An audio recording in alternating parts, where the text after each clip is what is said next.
5 corps sans vie ont été découverts à l'intérieur de cette immense maison en Nouvelle-Zélande.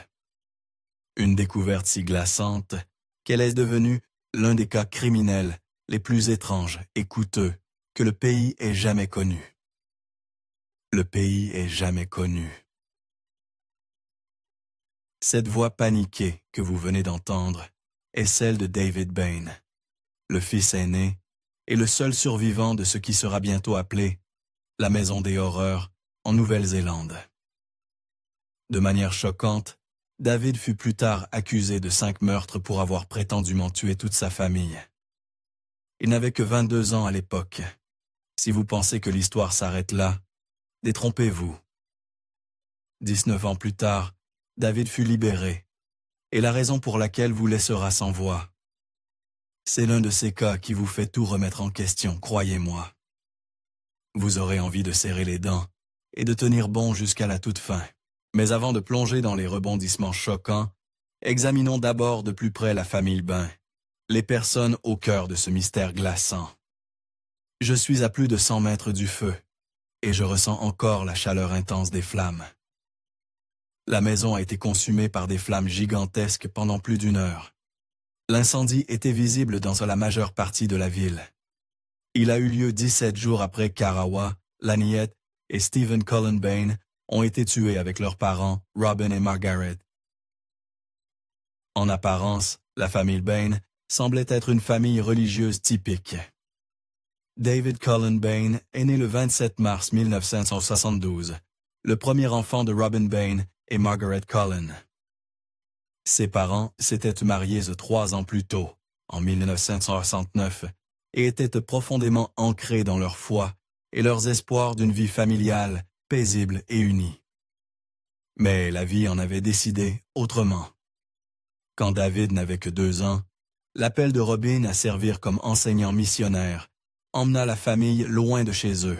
Les Bains ont tout abandonné et déménagé à plus de 3000 miles au nord-ouest, en Papouasie-Nouvelle-Guinée. C'était un changement radical par rapport aux rues familières de Nouvelle-Zélande, à l'environnement tropical, et souvent difficile d'une nation insulaire reculée. Leur famille s'est agrandie également. David devint l'aîné de 4 frères et sœurs.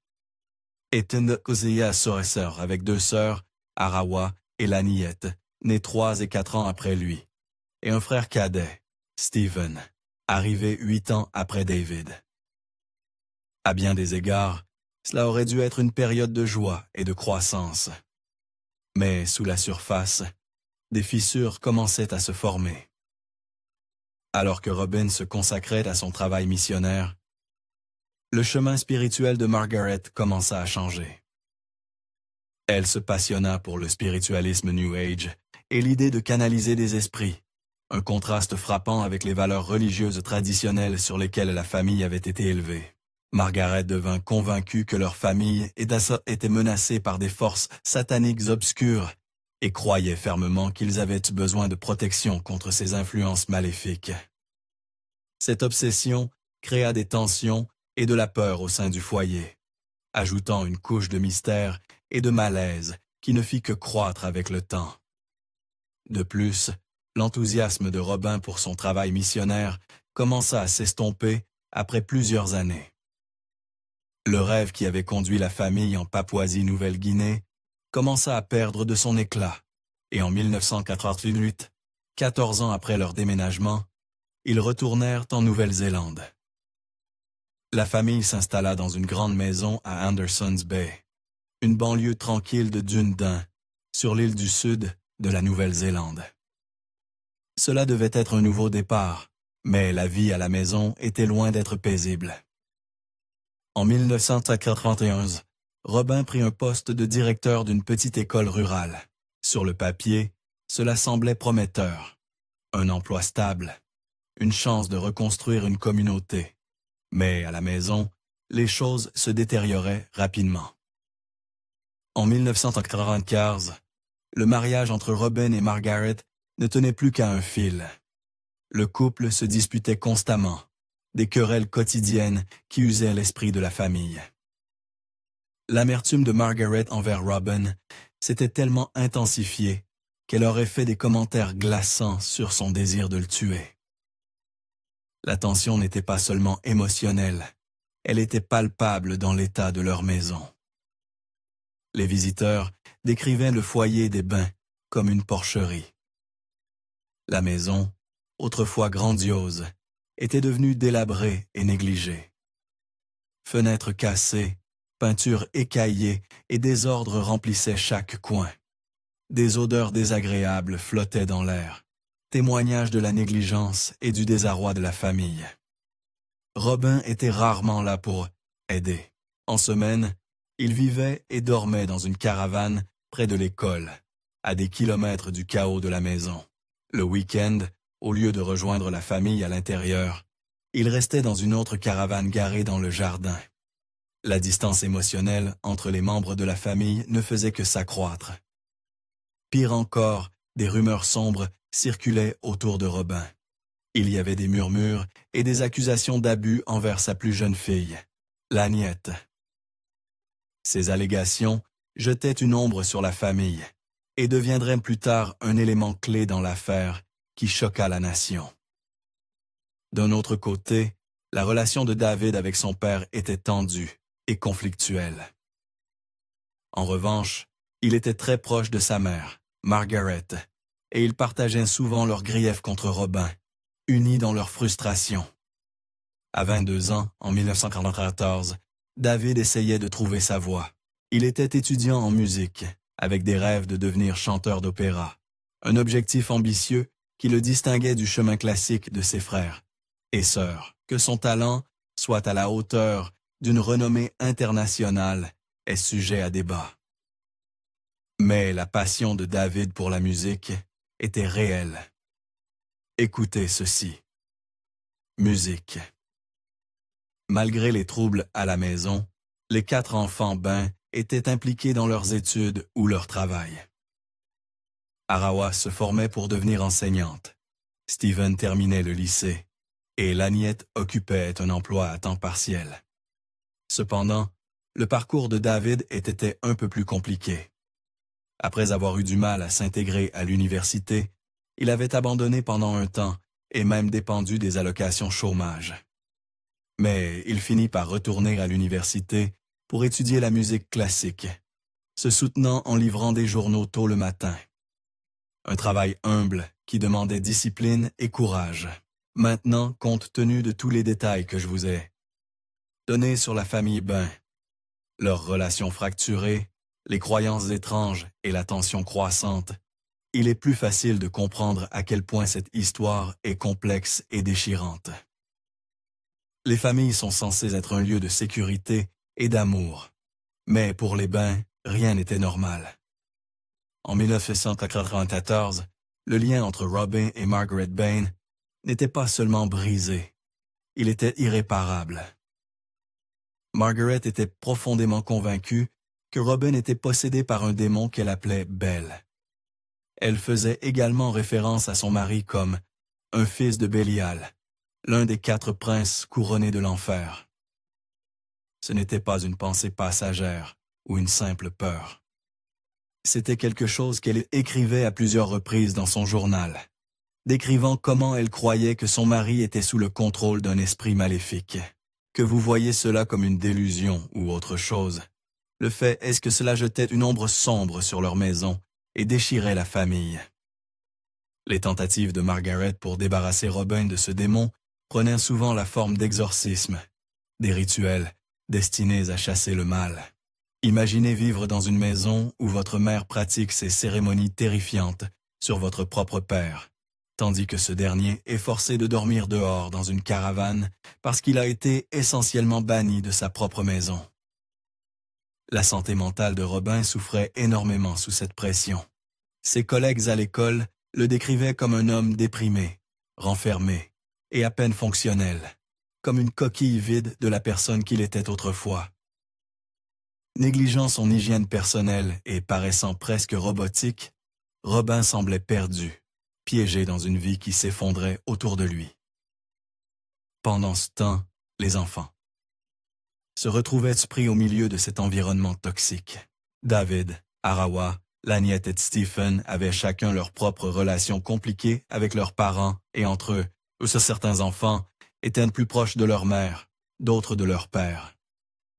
La maison, déjà encombrée et chaotique, était remplie de tensions et de douleurs émotionnelles.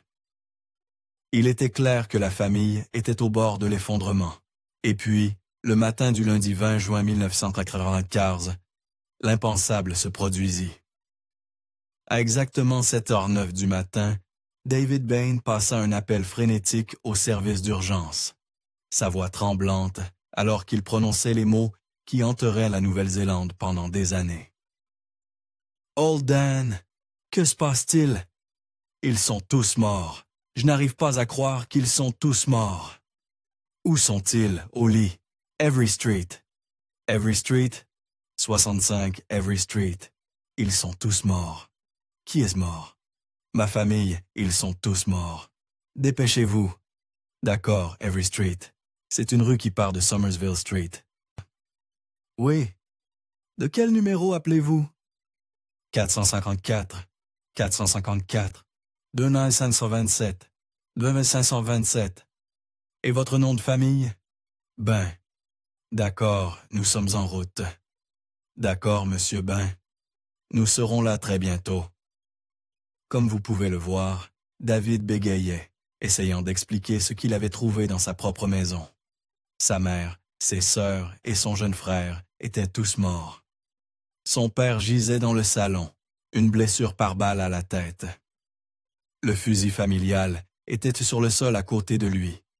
Et de manière glaçante, un message tapé sur l'ordinateur disait « Désolé, tu es le seul qui mérite de rester. » Lorsque la police arriva, elle fut confrontée à une scène si sombre et tragique qu'elle était presque inimaginable. La maison familiale était un désordre, comme d'habitude, mais maintenant elle était tachée de pertes et de violence. Les 5 membres de la famille Bain étaient morts, victimes d'une fusillade brutale qui choqua toute la nation. La question que tout le monde voulait voir résolue était « Qui a fait ça et pourquoi ?» La théorie initiale semblait claire. Le père, Robin, avait tué sa famille avant de se donner la mort. Après tout, il avait été retrouvé avec le fusil à proximité, et le message sur l'ordinateur semblait être une dernière note. Mais cette explication commença rapidement à s'effilocher. Les experts médico-légaux examinèrent la blessure par balle dans la tête de Robin et déclarèrent qu'il était presque impossible qu'il se soit tiré dessus. La trajectoire et l'angle de la balle, ainsi que les motifs de sang, suggéraient que son corps avait été déplacé après sa mort, jetant un doute sur la théorie du père. Ce revirement dans l'enquête déplaça les soupçons vers David Bain. Si Robin n'était pas le tueur, alors pourquoi David était-il en vie quand tous les autres membres de sa famille étaient morts? Pourquoi avait-il été épargné? Pour ajouter au mystère grandissant, l'histoire de David ne collait pas tout à fait. Lorsqu'il fut interrogé par les officiers, il expliqua qu'il avait effectué sa tournée habituelle de livraison de journaux entre 6h et 6h42 du matin.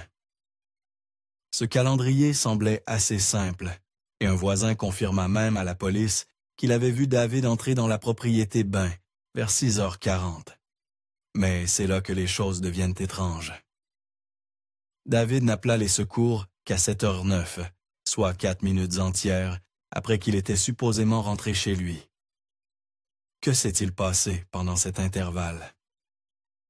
Lorsqu'on le pressa, David admit qu'il avait perdu la notion du temps, incertain de ce qu'il devait faire ou comment réagir face à l'horreur dans sa propre maison. Ce retard attira immédiatement l'attention des enquêteurs qui se demandaient si quelque chose manquait dans son histoire. Ajoutant encore plus de complexité à l'affaire, David fut incapable d'expliquer les blessures fraîches sur son front et ses genoux. Ces blessures suggéraient une sorte de lutte ou d'accident récent, mais il n'avait aucune explication claire. Encore plus accablant était le fait que l'arme trouvée à côté du corps de Robin appartenait en réalité à David. Il admit en outre qu'il était la seule personne à savoir où était cachée la clé pour déverrouiller le mécanisme de sécurité de l'arme. Une connaissance qui fit de lui le principal suspect aux yeux de la police. Avec ses soupçons croissants, il ne fallut pas longtemps aux autorités pour arrêter David. À peine 4 jours après le massacre horrifique, il fut arrêté et accusé des meurtres de toute sa famille. Les analyses numériques jouèrent un rôle crucial dans le démêlage de la chronologie embrouillée de ce matin tragique. On découvrit que l'ordinateur sur lequel la lettre finale avait été tapée avait été allumé à 6h44, seulement 2 minutes après que David aurait prétendument été rentré chez lui. Cela suggérait que la note avait été rédigée peu après son retour, le plaçant apparemment sur les lieux au moment des meurtres. Pourtant, cette preuve soulevait aussi des questions. Si David était rentré à 6h42 et que l'ordinateur était allumé à 6h44, pourquoi ce décalage dans l'appel au service d'urgence et pourquoi aurait-il attendu près d'une demi-heure avant d'appeler à l'aide? Dans les jours qui suivirent le massacre, d'autres preuves émergèrent, suggérant que Robin, le père, pourrait être innocent après tout. Remarquablement, aucun sang autre que le sien ne fut trouvé sur lui, ni sur ses vêtements, ses chaussettes, ni ses chaussures qu'il portait ce jour-là. C'était déroutant, car si Robin avait été le tueur et s'était ensuite tiré dessus, on aurait attendu au moins un transfert de sang sur ses vêtements ou ses mains. De plus, les empreintes de Robin étaient totalement absentes du fusil trouvé à côté de lui, un fait que les experts médico-légaux trouvèrent difficile à concilier. S'il avait tiré les coups fatals et ensuite retourné l'arme contre lui, ces empreintes auraient dû être partout sur l'arme. Pour compliquer encore les choses, aucun résidu de poudre n'a été détecté sur ses mains, un détail médico-légal qui contredisait l'idée qu'il ait mis fin à ses jours.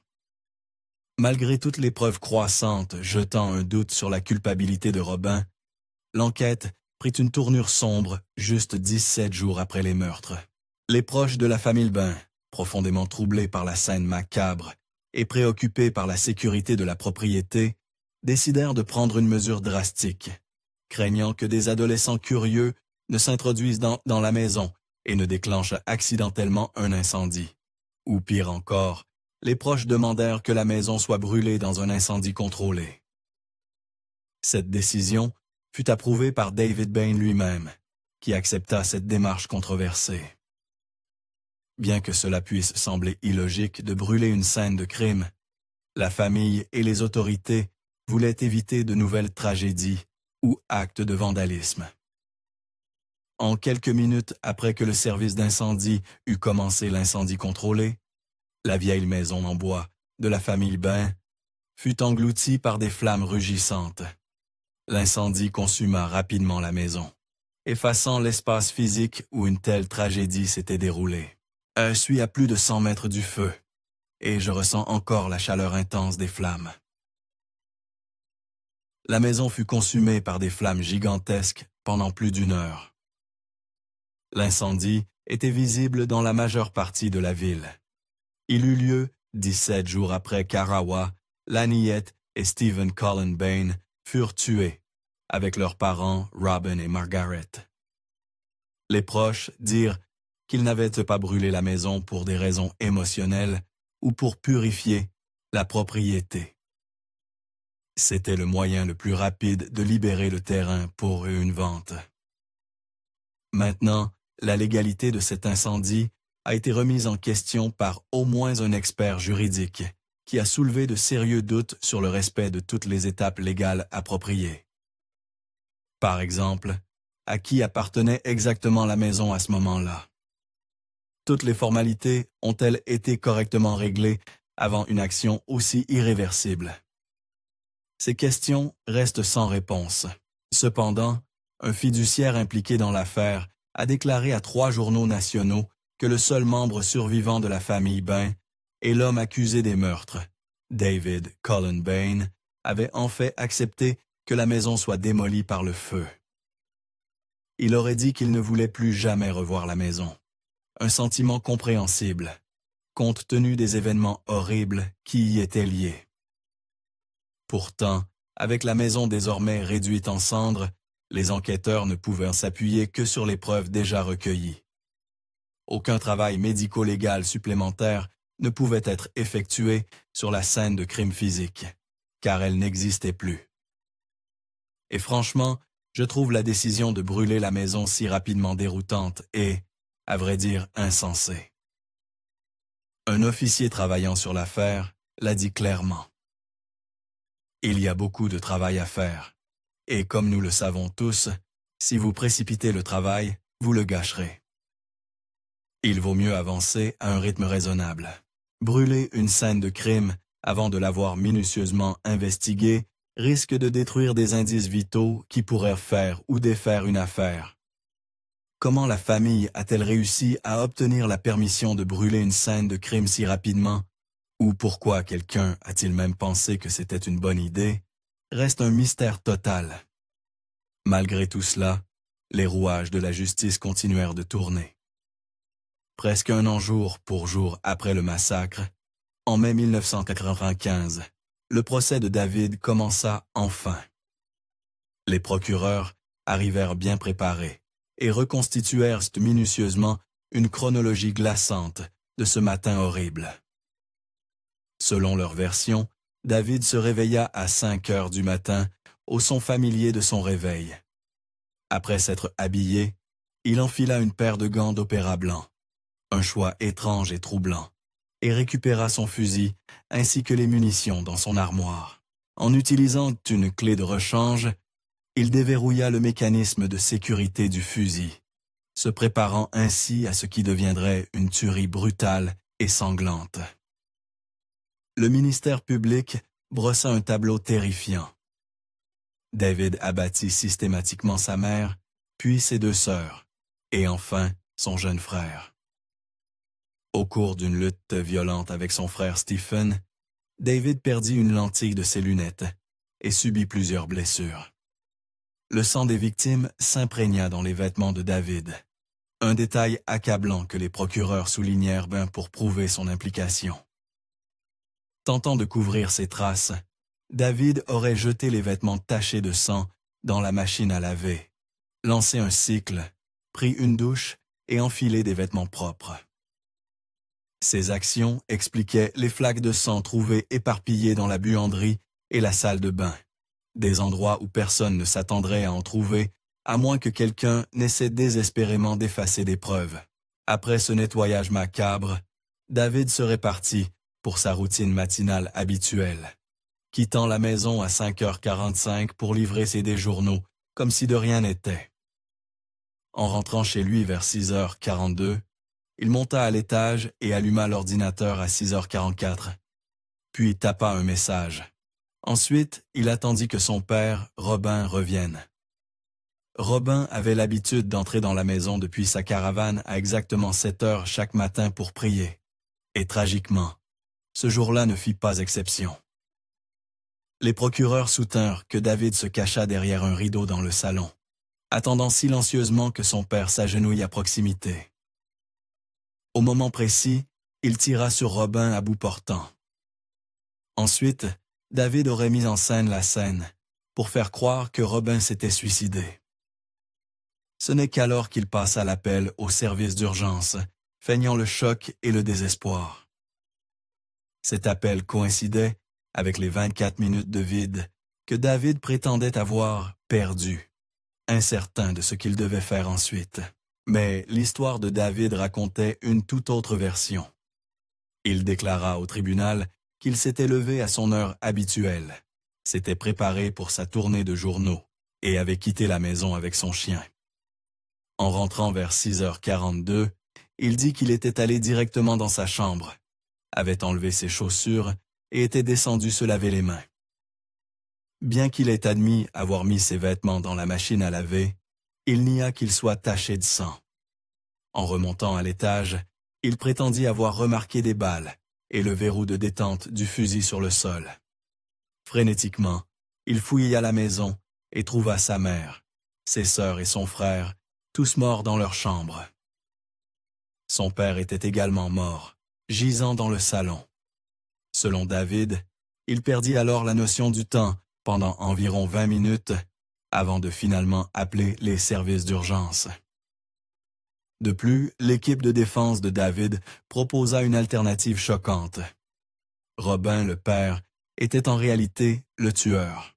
Selon leur théorie, Robin avait tué sa famille avant d'allumer l'ordinateur pour taper un message et ensuite se suicider. C'était une affirmation audacieuse, mais plusieurs parties de l'histoire de David ne collaient pas. D'une part, David lui-même admit qu'il était la seule personne à savoir où était cachée la clé du verrou de détente du fusil. Ajoutant aux soupçons, il y avait l'heure précise à laquelle l'ordinateur avait été allumé, les blessures inexpliquées que David avait subies et les mystérieuses 20 minutes qu'il prétendait avoir perdues après avoir découvert les corps. Le ministère public, quant à lui, soutint que le mobile de David était financier. Ils affirmèrent qu'il voulait hériter de la fortune familiale.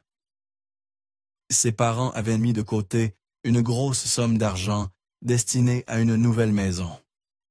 Finalement, David Bain fut reconnu coupable des 5 chefs d'accusation de meurtre. Il fut condamné à la prison à vie avec une période de sûreté de 16 ans. Vous pourriez penser que l'histoire s'arrête là.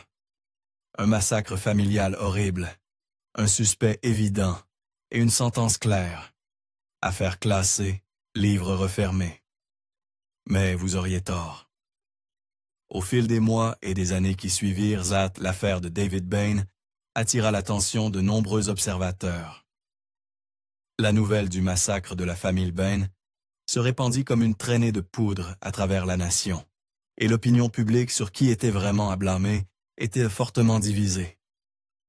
L'un des soutiens les plus fervents de l'innocence de David était Joe Karam, une ancienne star de rugby qui avait joué pour les All Blacks de 1972 à 1975. Après avoir pris sa retraite du sport professionnel, Joe s'était profondément intéressé à l'affaire pendant ses années plus tranquilles. Joe était convaincu de l'innocence de David, et il ne se taisait pas à ce sujet. Après la condamnation de David, Joe lui rendit visite plus de 200 fois en prison. Il écrivit même 4 livres sur l'affaire, recherchant sans relâche et faisant pression sur le système judiciaire. Ses efforts finirent par mener à une percée majeure, un appel devant le conseil privé. Cet appel commença en mai 2007, 12 ans après que David avait été emprisonné pour la première fois. Ce fut un moment monumental et cataclysmique dans l'affaire. Le conseil privé, basé à Londres, conclut qu'une grave erreur judiciaire avait eu lieu. Ils ordonnèrent l'annulation des condamnations de David et programmèrent un nouveau procès. Le conseil soutint qu'il y avait un doute significatif sur la condamnation de David si des preuves cruciales, découvertes après le procès initial, avaient été présentées au jury. La plupart de ces nouvelles preuves étaient des informations que le jury n'avait jamais entendues.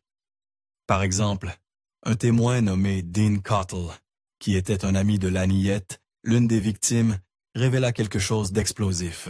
Selon Dean, Laniette lui avait confié une relation incestueuse avec son père, Robin. Quelques jours avant le massacre, elle était rentrée chez elle pour confronter la famille avec ce secret horrible. Ce témoignage suggérait un possible mobile pour Robin, mais le juge du procès initial qualifia les preuves de Dean de oui-dire et le déclara témoin non fiable.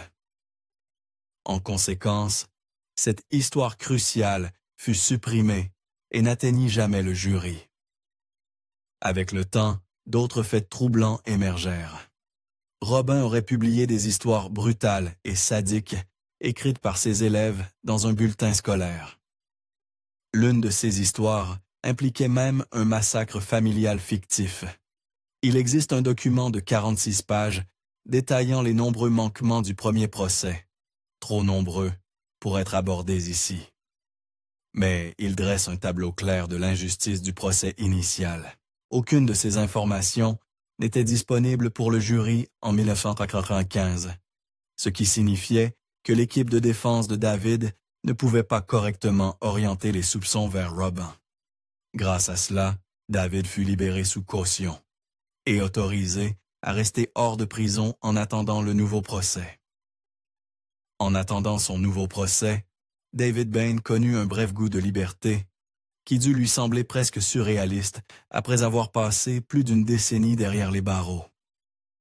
Pendant 3 mois, il vécut avec Joe Karam et ensuite déménagea à Auckland. Ce sentiment fugace de liberté était probablement un luxe doux amer, assombri par la lourde certitude que son cauchemar était loin d'être terminé. 2 ans plus tard, en mars 2009, le nouveau procès de David commença, forçant lui et tous ceux liés à l'affaire à revivre les horreurs une fois de plus. Une fois encore, David plaida non coupable des 5 chefs d'accusation de meurtre. Et une fois encore, sa défense soutint que Robin, le père, était le véritable tueur qui avait retourné l'arme contre lui. Mais cette fois, la défense apporta des preuves bien plus convaincantes, suggérant pourquoi Robin aurait pu commettre un acte aussi glaçant. Ils détaillèrent comment Robin avait sombré dans une dépression profonde et morbide, affichait un comportement alarmant qui préoccupait collègues et amis, et surtout révélèrent le secret au cœur de tout cela. La vérité sombre et cachée de Laniette, qu'elle était prétendument prête à révéler à la famille juste avant le massacre.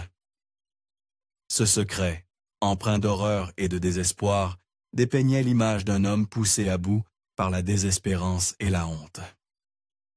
Le nouveau procès dura 3 mois éprouvants, rempli de témoignages, d'arguments et de réexamens de chaque détail.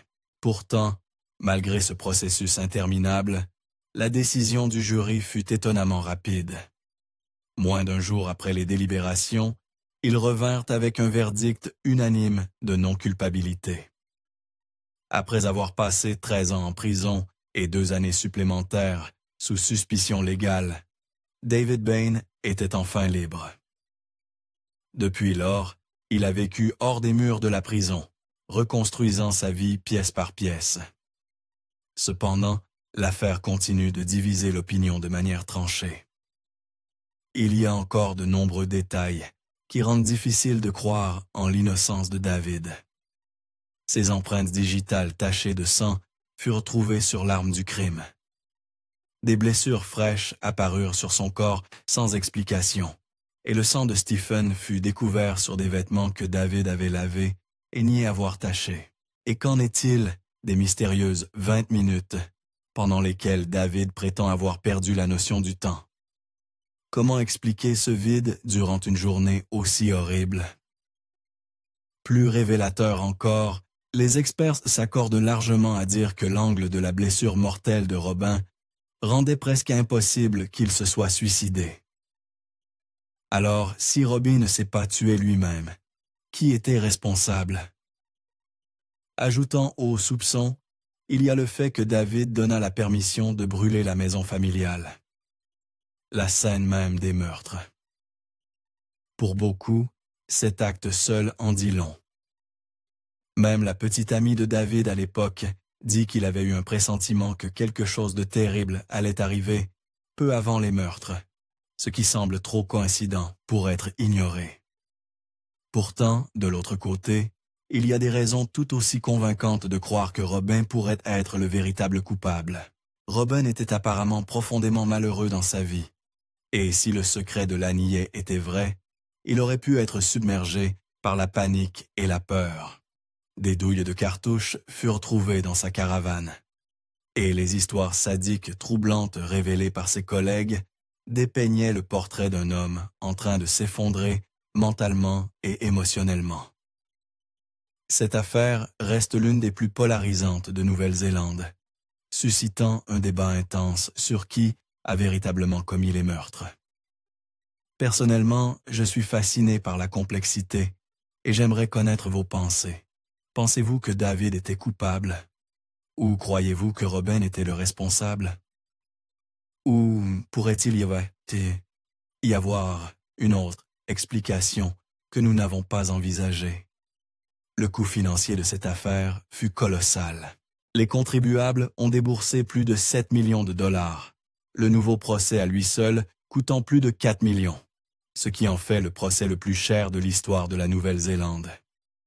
Joe Karam, l'indéfectible défenseur de David, perdit personnellement plus d'un demi-million de dollars en soutenant la cause.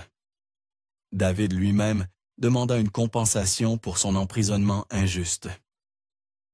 Étant donné le caractère très médiatisé de l'affaire, le ministre de la Justice de Nouvelle-Zélande fit appel à des juges étrangers pour examiner la demande.